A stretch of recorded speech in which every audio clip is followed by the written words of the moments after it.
Howdy, y'all. You're listening to the Fool's Lantern Podcast, where we discuss current and classic TV and force ourselves to watch the shows we hate. This is a new thing where we talk about a little bit of news in between episodes. So we're calling this episode 7.5, and I'm passing it on to Stitch now because he is going to tell us about the news.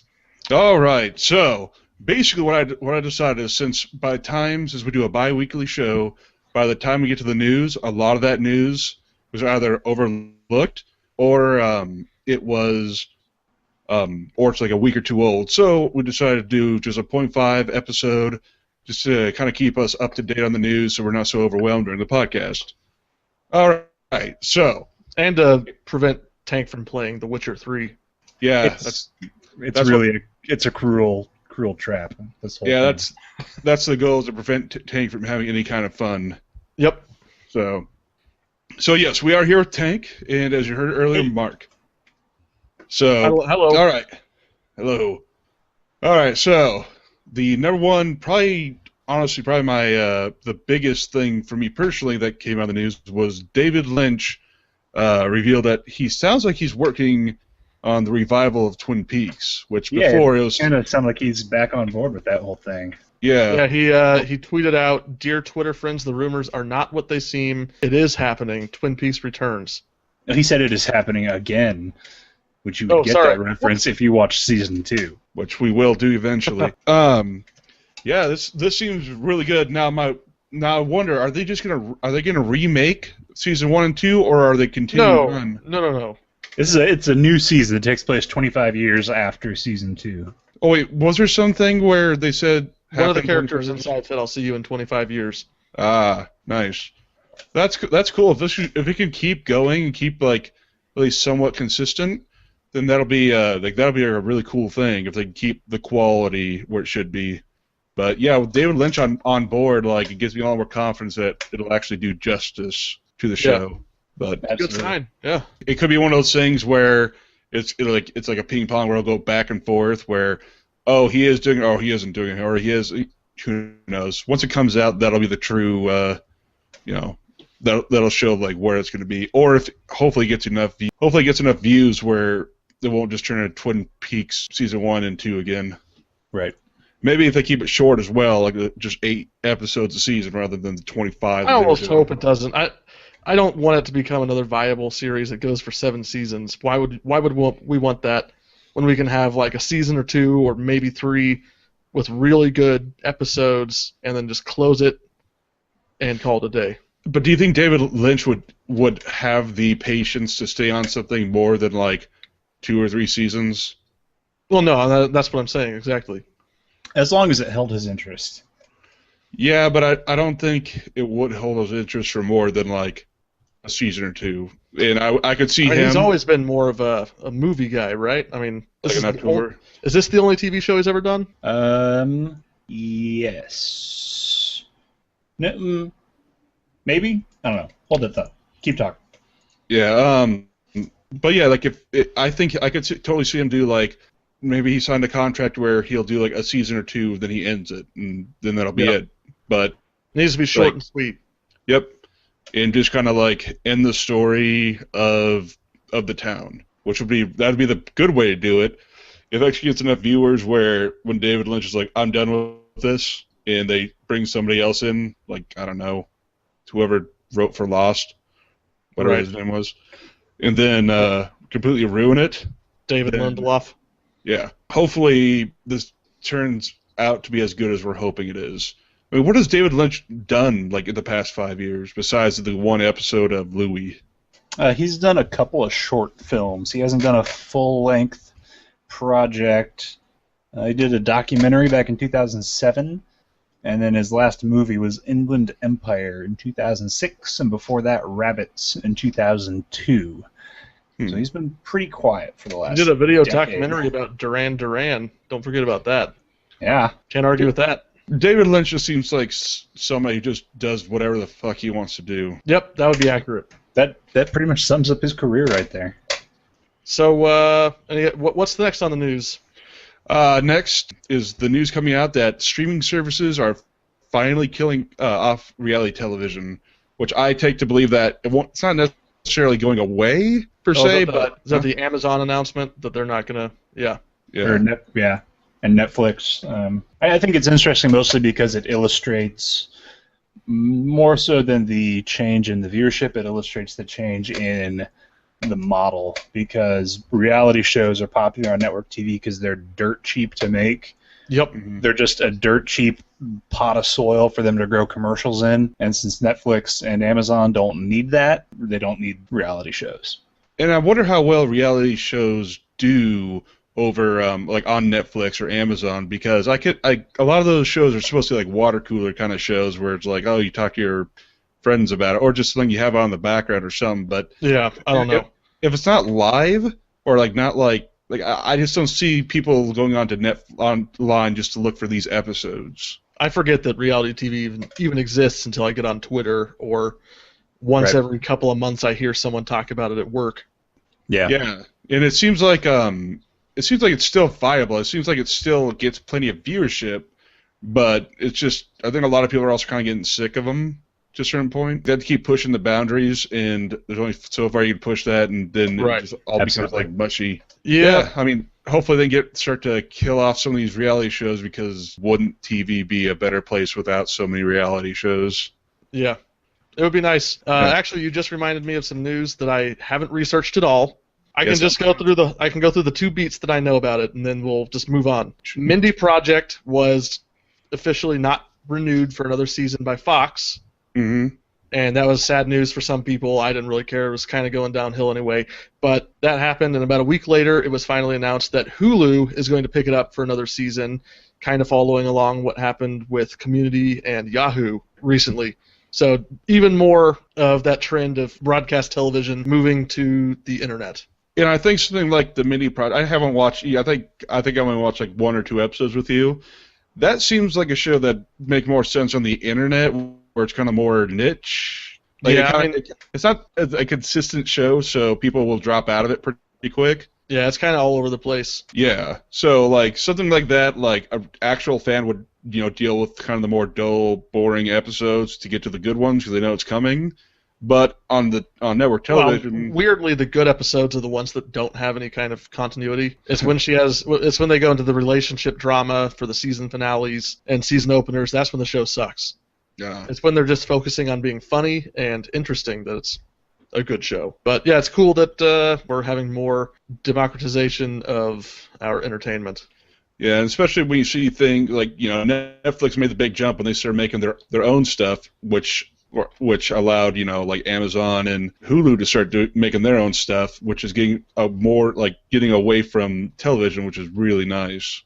Yeah. So, but was that it? Yeah, that's it. Okay. So then, in the sort of sad news, I guess, is that Harry Schreier is leaving The Simpsons, which he's been on with that show, I think, since the very beginning. Did Stitch pronounce that right? Yeah, sure.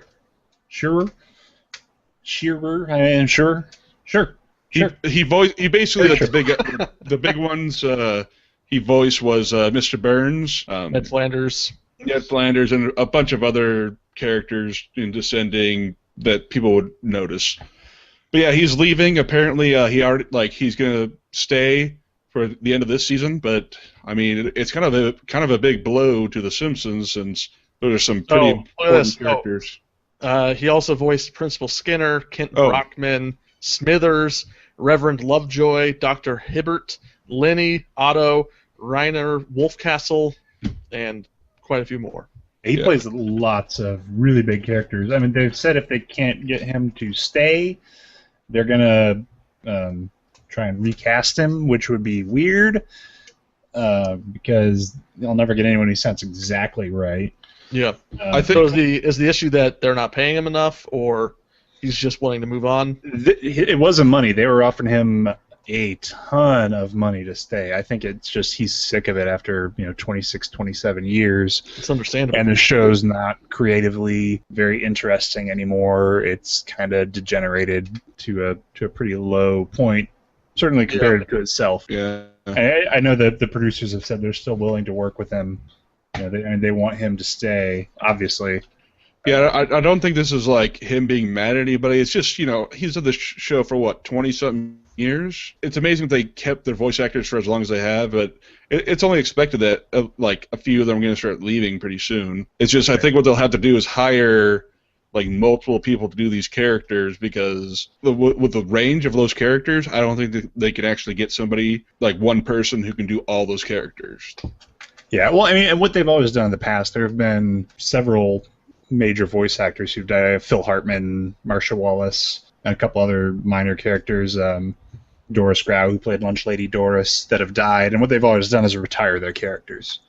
Yeah, which is like they never speak again. But with Harry Shearer, that just wouldn't be an option. Yeah, because there's just so many characters that he voices that are so central. It's too bad, because I actually kind of liked Miss Krabappel. She has like that really weird, like dark humor to her. And then I guess, well, obviously I haven't watched Simpsons in a while, just because I just kind of forget that there's still new episodes coming out. So right. I think it's just time for them to finally end the show. Either that, or maybe this is an opportunity. Yeah. I feel like him retiring is a sign, considering he's retiring a lot of characters.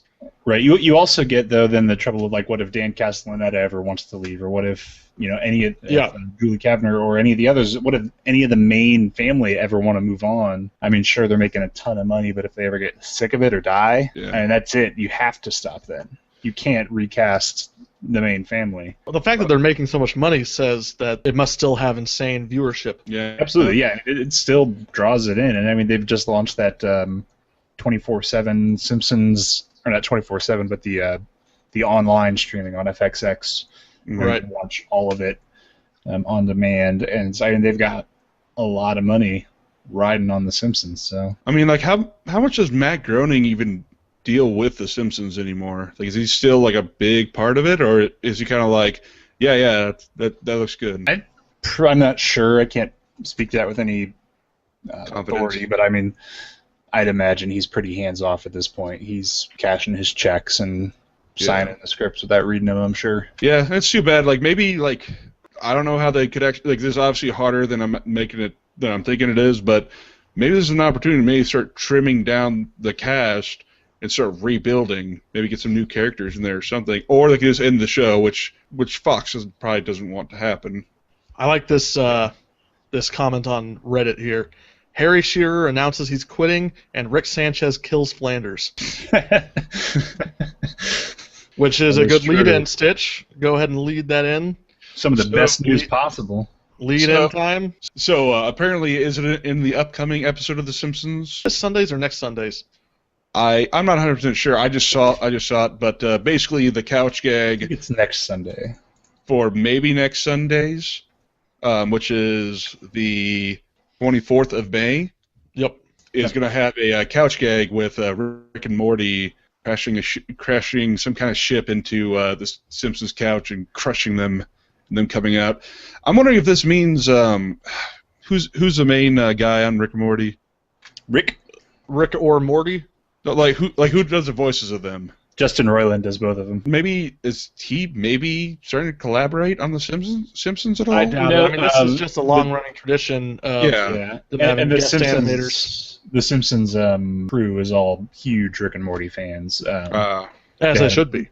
They had a post on AV Club or something like that talking about kind of how that all went together, because Matt Groening and Al Jean and all the other producers and writers of The Simpsons did a commentary track for one of the episodes on the Rick and Morty Blu-ray.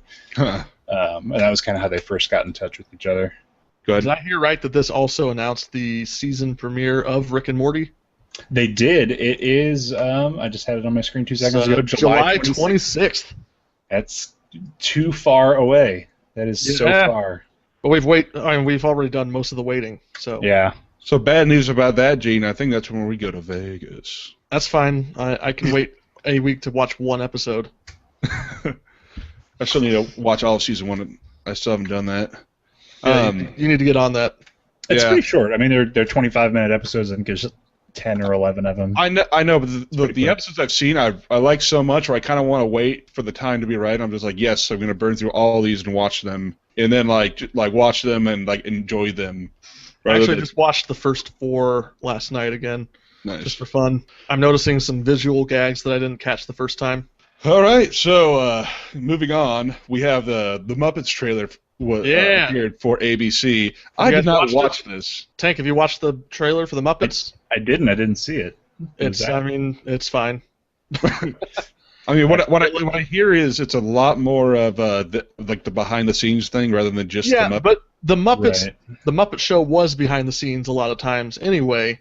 Mm-hmm. So that by itself doesn't make it too far-fetched for me. In the trailer, I would say a good 2/3 of the jokes felt tonally appropriate for the Muppets, but there were some that felt a little bit off. It's hard to imagine a modern-day Muppets because they were so much about kind of like the celebration of Hollywood in a way, of it, like them just kind of like joking about Hollywood, but also the Hollywood. It was very, very fondly poking fun.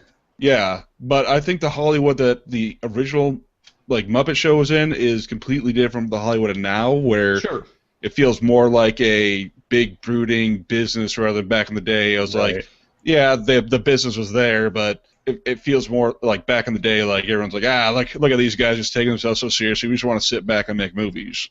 Right. So I don't know how well who owns ABC? Or are they themselves? That's Disney. Yeah, so you think they're gonna make fun of, say, like the Marvel movies and how why something not? like that? But I don't know. Like it's not gonna be. It could be good. I think it has a chance, but it's. I mean, we just have to wait and see. Like I said, some of the jokes worked, some of them didn't in the trailer. It's a gamble. Yeah, and I mean, as much as I like the Muppet Show, part of me is just kind of tired of seeing things come back. In a lot of ways, like did the Muppet Show? That's been weirdly the thing for like the last 6 months. Yeah. Right, everybody's reviving. It's like TV's finally catching up with the gaming trend of the last couple of years of just remixing everything. Well, like last year it was we'll make TV shows based off of movies, and this year we'll make TV shows that are reviving or reimagining series from a couple decades ago. Like in the case of like the Twin Peaks stuff, well, that makes sense because it's a continuation. The setup was there. So it's a mythology-based show, so it's not a different set of rules for what it's going to do. And it's kind of funny just to think about like David Lynch, back in the early 90s, he's probably like, oh yeah, in 25 years we'll bring it back and everyone will be excited. Then 25 years later, everything's being brought back, so everyone's probably going to think that it's just a remake. So anyway, the Muppets, I probably won't watch it until I hear a little bit about it, see how the jokes go, see if it hits the same notes as like the original did. But yeah, I'm gonna consciously kind of like look at it from afar and see what happens. With your narrowed eyes. Yeah, and like just kind of like shield my face a little bit. Then when I hear like everything's okay, I just kind of like slowly put my hands down. I don't know where I'm going with this. So anyway, what you're saying is some kind of a segue to trailer for the CBS Supergirl show. Yes, which is funny because I watched the Half in the Bag yesterday about some Supergirl movie that was made in the early 90s. So it's funny that you mentioned that now, but I mean, is there anything worth like? What do you think about it, Tank? Have you seen the Supergirl trailer? I did see. I saw that. Yeah. And were you? Nope. Yeah. Yeah, I don't think Superman isn't really a good modern concept anymore. No. Supergirl is still not a very good modern concept, except for Superman. I think is a better symbol than an actual property. You know, it's better. Like the idea of Superman is. It's an idea. It should be more of an ideal now. And same thing as Supergirl. They're pretty much the same thing. Just one's female and the other one's male.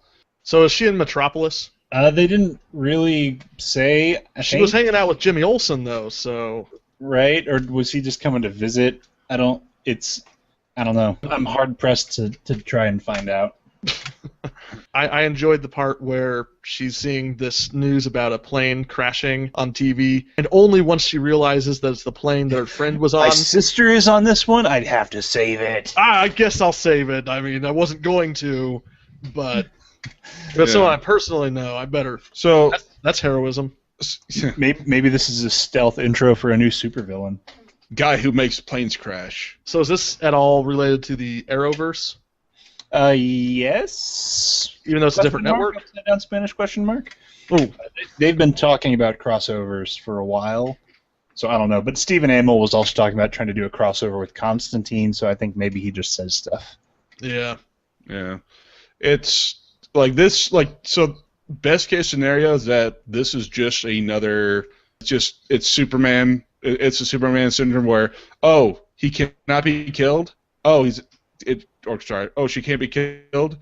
Oh, she's invincible. Oh, the only weakness is Krypton. It's just such a boring character. That's the best case scenario. Worst case scenario. It's even worse than that. No, you're not taking it far enough. She works for a fashion magazine. Yeah. The thing that's always bugged me the most. This is Ugly Betty meets Superman. Only she's not ugly. She's incredibly attractive and powerful. Oh, yeah, that's true. But the thing that's always bugged me the most about Supergirl, just as a concept, is it feels like the life of Brian from Monty Python, where it's like Superman was saved, and then like 2 doors down in the other space shuttle bay, Superman's cousin was saved, and we never heard about her for decades. I mean, is she older than Superman? Yeah, she's like 10 years older than him. This sounds stupid. If they were to make this like super cheesy... Wait a minute, hold on. So is Superman already established as a superhero in this timeline? Yes, yeah. You see in that trailer. She looks like she's like 25, maybe. And they keep talking about your cousin. They keep saying your cousin. Oh, your cousin, brother. Is Superman like 15? Maybe they just don't age right. Maybe I guess they're aliens. What am I talking about? Maybe it goes back to Smallville or something. I don't know. No.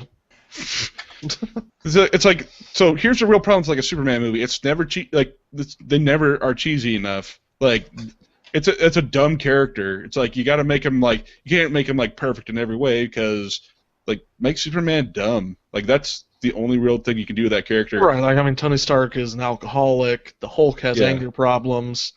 You have to have flawed characters. And if he's invincible, then where's the weight in the fight scenes? Like, he's getting the crap beaten out of him. Oh, just got up and his shirt's a little torn. Okay, yeah. I know there is like a Death of Superman comic book, but I mean, who cares? No one. Exactly. So basically, watch the guy who did that fantastic Wrestling Isn't Wrestling video. Also did one about the Death of Superman, which is phenomenal. Max Landis. Death of Superman. Can confirm. Hank showed me that. It was pretty good. You might need to forward that to me one of these eventually. But yeah, Supergirl looks very underwhelming and unimpressive, and at best it's going to be boring, and at worst it could be potentially sexist. So yep. I mean, there is no winning on this thing, so I don't know. I think they're just trying to cash in on the superhero, but on the superhero aspect, but just DC just does not have proper amount of fun that a lot of the like Marvel stuff has. No, let's be clear. This looks worse than Superman. This isn't bad. This isn't bad just because of the source material. This is bad because it's bad. It just looks cheap and cheesy, and she's wearing the little mini skirt and everything. And it's like, come on. The problem is, like, I don't want to see her go to work and then it's just another generic, boring drama, like light drama. Yeah, right. That's what you're getting. Well, and it's so, like, by ragging on it incessantly, but it's like, oh, of course, she works at a fashion magazine, because that's where girls work, right? Oh, and she wears a little mini skirt for her costume, right? Because that's what girls wear. Yeah, if I was a girl and I was flying, like, across the sky, that's exactly what I wanted. I feel like they're trying really hard to get the wrong demographic for this show. Yeah, maybe the demographic is that, though. Young teenage girls and boys, depending on how much is shown. So Tank, did you see the Legends of Tomorrow trailer? No, but I've read a little bit about it. It looks real cheesy, but it's better than the Supergirl trailer. And the Legends of Tomorrow. Is that they're doing like is that a regular series or is it just like a? I'm not sure. I couldn't tell from the trailer. See, I feel like you could do something. You could do something with some of these like harder to write for DC characters like Superman or Supergirl in like a mini series. Like have like an 8-episode concentrated, well made, like well out show. And yeah, you're not going to get like what they're looking for is like long term returns. But I mean, you'd still probably get something. You get some you'd probably get a decent show. Like there's nothing wrong with the miniseries. True. And what's his Edge of Tomorrow, by the way? Legend of Tomorrow. Oh, what's his Legend of Tomorrow? Edge of Tomorrow is a Tom Cruise movie. It's a very good movie. Yeah, very good Tom Cruise movie. But Legends of Tomorrow has the Arrowverse superhero team-up show. Right. And it features, it has the guy who played Rory from Arthur Doctor Darwin Who as a time traveler, which is kind of a fun little wink or nod. Fun! We're having fun here. That's what I think about Doctor Who. Firestorm, who's been running around in the Flash. I like the knockoff Iron Man, who also is a knockoff Ant-Man. Which that whole character has just illustrated. He's been kind of showing up a lot in Arrow the last few episodes. Oh, really? They do not have the budget to pull off an Iron Man. He looks really bad. Yeah, when he's in action. He looks like he's at risk. So just very fake looking, cheesy. Does not fit in with the rest of it. Blah. So you said he was shown in an Arrow episode? Yeah, he's been season 3 of Arrow. He's been a major character through the whole thing. I still get finished up with season 2. I'm like halfway through it, and it's just such a blah movie. Like nothing. It's not like horrible. It's not great.